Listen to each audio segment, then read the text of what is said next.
Good morning বন্ধুরা, কেমন আছেন সবাই? সুচিস ক্যানভাসের নতুন একটা ব্লগে আপনাদের স্বাগত জানাই। সকাল সকাল আজ আবারও চলে এসেছি আপনাদের সাথে একটু গল্প করতে। আচ্ছা বলুন তো, স্যান্ডউইচ কার কার ভালো লাগে?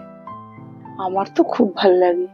স্যান্ডউইচের মধ্যে বেশ ফিলিং গুলো যদি ভালো ভালো হয়, স্যান্ডউইচ খেতে কিন্তু মন্দ লাগে না। আজকে ভাবছি একটু স্যান্ডউইচ বানাবো। তো স্যান্ডউইচের বানানোর আগে যেটা ফিলিংটা, সেটা হচ্ছে বেশি জরুরি বানানো। তো সালামি তো আপনারা সবাই খেয়েছেন মোটামুটি। তো সালামি বাজারেই কিনতে পাওয়া যায়, ম্যাক্সিমাম লোকজন কিনেই খান ফ্রোজেন সালামি। সেটা চিকেনের হোক বা পর্কের হোক, সমস্ত ফুডমার্ট গুলোতে পাওয়া যায়। কিন্তু আমি কিন্তু সালামি কিনে কোনোদিন খাই না। অনেক ছোটবেলায় হয়তো খেয়েছি, সেটা আমার খুব একটা মনে পড়ে না। বড় হওয়ার পর থেকে সালামি আমি নিজেই বাড়িতে বানাই। আজকে চিকেন সালামি আগে বানাবো। সালামি বানিয়ে অনেক দিন ডিপ ফ্রিজে তো স্টোর করাই যায়, নর্মাল ফ্রিজেও 15-20 দিন আরামসে রাখা যায়। আর যদি আপনারা সেটাকে স্টোর করতে চান তাহলে ডিপ ফ্রিজে রাখতে পারেন। তো আজকে আমি সালামি বানাবো, চিকেন সালামি, আর রেসিপিটাও যথারীতি আপনাদের সাথে শেয়ার করব। তো চলুন চলে যাই আমার কিচেনে আর বানিয়ে ফেলি চিকেন সালামি। তো এখানে আমি 500 গ্রাম মতন চিকেন ব্রেস্ট পিস করে নিয়েছি। একটা মিক্সিং বলে এই পেস্টটা নিলাম। এর সাথে নেব আমি একটু পেঁয়াজ কুচি। এই একটা পেঁয়াজ একদম ফাইনলি চপড করে নিয়েছি। তার সাথে দেব একটু রসুন কুচি, এই 8-10 কোয়া মতন রসুন, ওটাও একদম ফাইনলি চপড ঝিরিঝিরি করে কেটে নিয়েছি। তার সাথে দেব এখানে চিলি ফ্লেক্স। চিলি ফ্লেক্সটা বেশ একটু ঝাল ঝাল হবে, ওই জন্য একটু চিলি ফ্লেক্স দিয়ে নেব। আর এটা অপশনাল, আমি এখানে একটু চিলি অয়েল দিচ্ছি, তাহলে ফ্লেভারটা সুন্দর আসবে।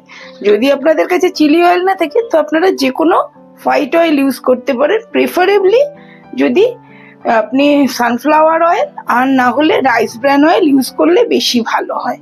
রাইস ব্র্যান অয়েলটা দিলে সব থেকে ভালো যদি চিলি অয়েল না থাকে। তো আমি এখানে 2 টিস্পুন মতন চিলি অয়েল দিয়ে দিলাম। আর এর সাথে দেব স্বাদ মতো নুন। নুন না দিলে তো হবেই না, তো এখানে আমি 1 টিস্পুন মতো নুন দিয়ে দিচ্ছি। দিয়ে এটাকে আমি খুব ভালো করে একদম মেখে নেব, ঠিক এরকম করে, যেন একদম সব জায়গায় মশলাটা ঢুকে যায়। সালামি বানানো থাকলে আপনি ডিপ ফ্রিজে রাখলে মোটামুটি 2 মাস তো থাকবেই, আর নর্মাল ফ্রিজেও 10-15 দিন ইজিলি থেকে যায় বানানো থাকলে। আমি মাঝে মাঝে বানিয়ে রাখি, যখন খুব ব্যস্ততা থাকে তখন এই সালামি দিয়ে ঝটপট স্যান্ডউইচ বানিয়ে নেওয়া যায়। আপনারাও এটা বাড়িতে বানিয়ে রাখতে পারেন, কারণ ফ্রোজেন সালামি যেটা সমস্ত সুপার স্টোর গুলোতে কিনতে পাওয়া যায়, সেগুলো তো আমরা জানি না যে কতদিন আগের চিকেন, কিভাবে বানানো হচ্ছে। হ্যাঁ, তো চিকেনে হয়, পর্ক সালামি হয়। হ্যাঁ, তো আমার মতে বাড়িতে বানিয়ে নিতে পারলে সব থেকে ভালো। এইবারে আমি এই কফি মাগটার মধ্যে একটু অয়েল ব্রাশ করে দেব, একদম ভালো করে, যাতে ওর গায়ে না স্টিকি স্টিকি হয়ে থাকে।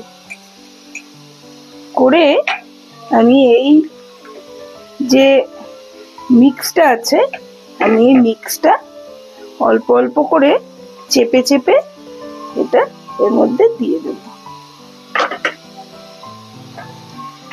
এইটা পুরো এই দেখুন, ঠিক এরকম ভাবে আমি এটাকে পুরো ফিল করে দিয়েছি।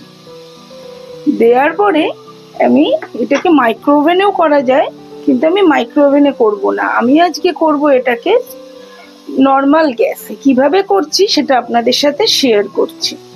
আমি গ্যাসটা জ্বালিয়ে নিচ্ছি। এই গ্যাস জ্বালিয়ে নিয়ে একটা বড় ডেকচিতে জল নিয়ে নিয়েছি। জলের মধ্যে আমি এই স্ট্যান্ডটা দিয়ে দেবো, জাস্ট নর্মাল একটা স্ট্যান্ড।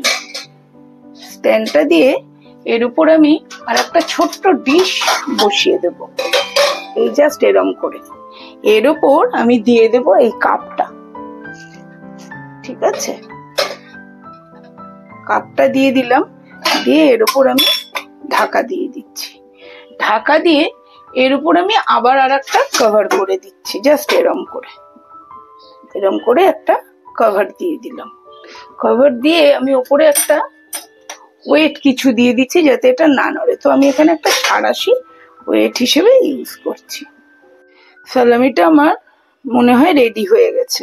আমরা একটু চেক করে নিই আগে, কারণ প্রথমে তো 10 মিনিট আমি হাই ফ্লেমে দিয়েছিলাম, তারপরে লো ফ্লেমে আমি 20 মিনিট মতন দিয়েছি। প্রচন্ড গরম রয়েছে এখন। আমি একটু জাস্ট চেক করে নেব। হ্যাঁ, দেখুন কালারটা পুরো চেঞ্জ হয়ে গেছে। তো আমি আস্তে করে এটাকে নামিয়ে নেব। খুব গরম রয়েছে, এটাকে জাস্ট নামিয়ে আমি এই ডিশটার উপর রাখলাম।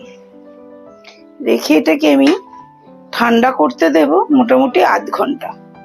ঠান্ডা হয়ে গেলে এটাকে রিমুভ করে আমি আপনাদের কেটে দেখাচ্ছি যে ভেতরটা কেমন হয়েছে।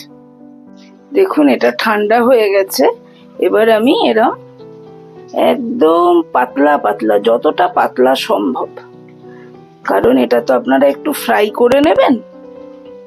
যখন সালামিটা আপনি স্যান্ডউইচের মধ্যে দেবেন, একটু সতে করে নিলে ভালো হয়। দেখুন কিরম সুন্দর টেক্সচার হয়েছে, আর কতটা হেলদিও হলো। এটা খাওয়ায় তো কোনো ক্ষতি নেই, কারণ দোকানের ফ্রোজেন আইটেম ডক্টররা বলেন যতটা সম্ভব না খাওয়াই ভালো।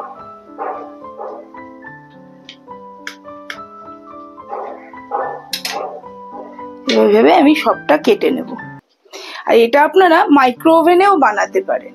মাইক্রো ওভেনে বানানোর জন্য কিছুই না, ঠিক সেম প্রসেসে আমি যেমন ভাপিয়ে নিলাম ডেকচির মধ্যে জলে, এটা আপনারা মিডিয়াম পাওয়ারে মাইক্রো ওভেনের মাইক্রো মোডের মিডিয়াম পাওয়ারে আপনারা 6 থেকে 7 মিনিট মাইক্রো করে নেবেন।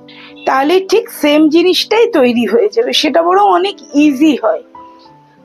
আমার যদি এই ভিডিওটা আপনাদের ভালো লেগে থাকে তাহলে লাইক, কমেন্ট, শেয়ার এবং সাবস্ক্রাইব করার অনুরোধ রইল। দেখা হবে সুচিস ক্যানভাসের পরের একটি নতুন ব্লগে। সবাই ভালো থাকবেন, সুস্থ থাকবেন। টাটা।